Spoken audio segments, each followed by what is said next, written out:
So on the left-hand side of the screen, what you're going to see is the Roth IRA, and we're just going to talk about it first, okay? These here are, you contribute to the Roth IRA with after-tax contributions, which means that your money is going into the vehicle. Most of the time, these Roth IRAs participate in the stock market. And here's the issue with that.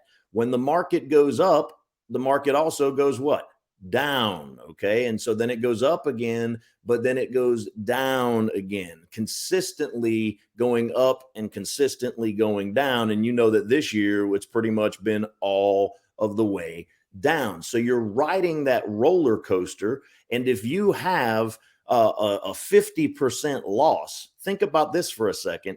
You have to get a 100% return just to get back to even. Heck, if you have a 20% loss or a 30% loss, let's call a 30% loss, you have to generate a 43% return just to get back to even. And so most of our listeners that are right knocking on the door of retirement or have just retired or are in retirement and have been for some time, the biggest luxury that you don't have is time.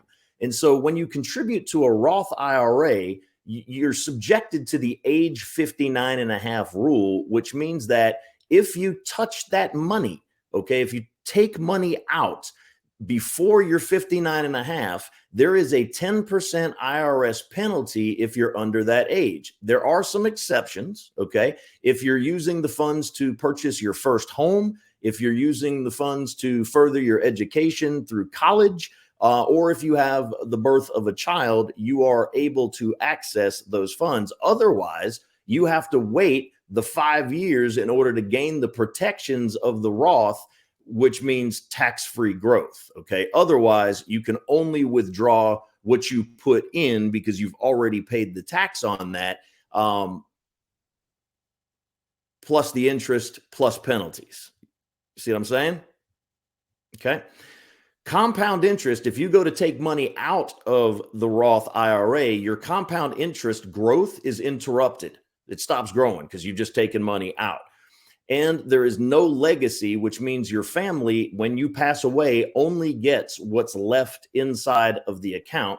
And it is subjected to contribution limits, both from an income standpoint and from an ability to contribute on a dollar amount. This year for 2022, it's $6,000 if you're under 50 years old and $7,000 if you're over 50 years old. Now I want to contrast that and compare that to what Forbes actually called the rich person's Roth. And in other words, it's an indexed universal life policy. You're still contributing after tax contributions, okay? But here, you're not subjected to any risk because you participate in the gains of a market-linked index. So when the market goes up, you go up, but you don't participate in any of the downside. So when the market goes down, you just go straight across. Then when the market picks back up, you pick back up, and so on and so forth. So it's kind of stair-stepping your wealth over the course of time.